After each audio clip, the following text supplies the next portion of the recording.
خرگوش کی سالگرہ۔ آج میاں خرگوش کی خوشی کا کوئی ٹھکانہ نہیں تھا۔ آج اس کا برتھ ڈے جو تھا۔ صبح سے ہی جنگل بھر میں گھوم گھوم کر وہ سب کو شام کو اپنی برتھ ڈے پارٹی میں آنے کے لیے انوائٹ کر رہا تھا۔ اس نے سب کو بتا دیا تھا کہ شام کو خوب ڈانس ہوگا اور گیم کھیلے جائیں گے۔ اس کے بعد کھانا کھا کر کیک کاٹا جائے گا۔ سب کو انوائٹ کرنے کے بعد جب خرگوش اپنے گھر پہنچا تو بھولو ریچھ کو نہ پا کر پریشان ہو گیا۔ بھولو ریچھ اس کا سب سے اچھا دوست تھا۔ اس کے بنا وہ کچھ کر ہی نہیں سکتا تھا۔ بھولو جنگل کی اکلوتی بیکری شاپ پر اس کے لیے کیک آرڈر کرنے گیا تھا، لیکن ابھی تک لوٹا نہیں تھا۔ خرگوش بے چینی سے ادھر ادھر ٹہل رہا تھا۔ تبھی بھولو کو سامنے دیکھ کر خوشی سے چہک اٹھا اور بولا، کتنی دیر لگا دی دوست، ہو گیا کیک آرڈر؟ بھولو نے اداس ہو کر کہا، نہیں، وہ بیکری شاپ والا بندر کچھ سامان لینے پاس ہی کے جنگل گیا ہے، وہ تو کل تک آئے گا۔ یہ سن کر خرگوش پریشان ہو گیا اور بولا، اب ہم کیک کا انتظام کیسے کریں گے؟ بنا کیک کے بھی کوئی برتھ ڈے ہوتا ہے؟ بھولو نے اسے سمجھاتے ہوئے کہا، ضروری نہیں کہ برتھ ڈے پر کیک ہی کاٹا جائے، یہ تو سب مغربی کلچر کا اثر ہے۔ یہ سن کر خرگوش بولا، میں تو تمہاری بات مان بھی لوں مگر میرے بہت سے دوست تو اسی لیے آئیں گے کیونکہ میں کیک کاٹوں گا۔ بھولو نے کچھ سوچتے ہوئے کہا، تم پریشان مت ہو، میں کوئی راستہ نکالتا ہوں۔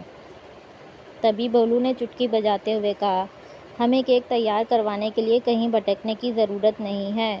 تمہارے پڑوس میں جو موٹی بلی رہتی ہے وہ بہت شاندار کیک بناتی ہے۔ میں نے کھایا ہے اس کے ہاتھ کا کیک۔ اس کے کیک کے سامنے تو چمپی بندر کی بیکری کا کیک بھی فیل ہے۔ یہ سن کر خرگوش بولا، نہ بابا نہ، اس سے کیک بنوا لوں گا تو اسے پارٹی میں بھی بلانا پڑے گا۔ اسے پارٹی میں بلاؤں گا تو میرا دوست چلبلا چوہا پارٹی میں نہیں آئے گا، اسے تو بلی سے بہت ڈر لگتا ہے۔ پارٹی کی دھوم دھڑاکے میں کہیں موٹی بلی نے جھپٹ کر اسے کھا لیا تو کیا ہوگا؟ یہ سن کر بھولو ریچھ نے کہا، مجھ پر بھروسہ رکھو دوست، کھانا تو دور کی بات ہے، موٹی بلی تمہارے چلبلے دوست کو ہاتھ بھی نہیں لگائے گی۔ خرگوش مسکراتے ہوئے بولا، ہاں، تم پر تو پورا بھروسہ ہے دوست۔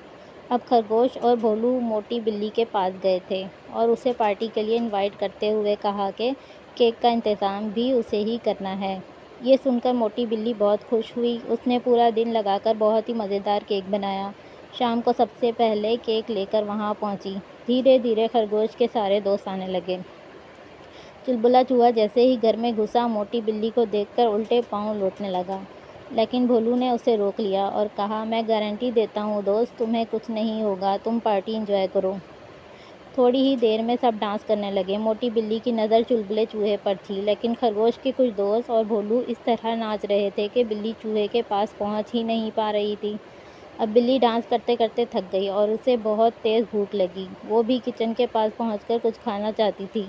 تبھی بھولو ریچھ اس کے پاس آیا اور بولا، آؤ تمہیں ایک مزے کی چیز کھلاتا ہوں۔ موٹی بلی نے سوچا، سب لوگ جو چیزیں کھا رہے ہیں وہ تو ویسے بھی مجھے بالکل پسند نہیں، بس چلبلے چوہے کو دیکھ کر منہ میں پانی آ رہا ہے۔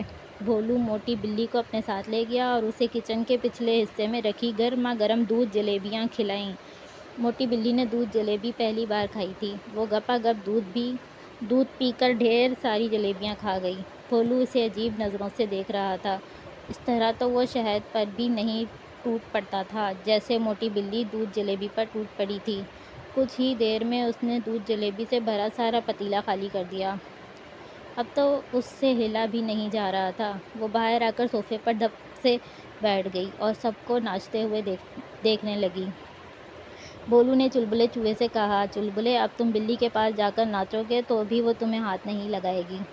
چلبلا چوہا ڈرتے ڈرتے بلی کے پاس جا کر ناچنے لگا، لیکن یہ کیا، بلی تو اسے اتنا قریب دیکھ کر بھی بیٹھی ہی رہی۔ وہ جلیبیوں سے بھرے پیٹ کی وجہ سے ایک دم سست بیٹھی تھی۔ تھوڑی دیر میں سب نے کھانا کھایا۔ موٹی بلی نے ڈکار لیتے ہوئے کہا، مجھے بھوک نہیں ہے۔ یہ سن کر بھولو مسکرانے لگا۔ تھوڑی دیر بعد کیک کاٹا گیا۔ کیک سچ مچ بہت اچھا تھا۔ سب نے اس کیک کی بہت تعریف کی۔ چلبلے چوہے نے بھی جم کر کیک کھایا۔ موٹی بلی تو اپنا بنایا ہوا کیک بھی نہیں کھا سکی کیونکہ اس کا پیٹ تو کچھ زیادہ ہی بھرا ہوا تھا۔ پارٹی بہت شاندار رہی۔ تھوڑی دیر میں سب جانور اپنے گھروں کی اور لوٹ گئے۔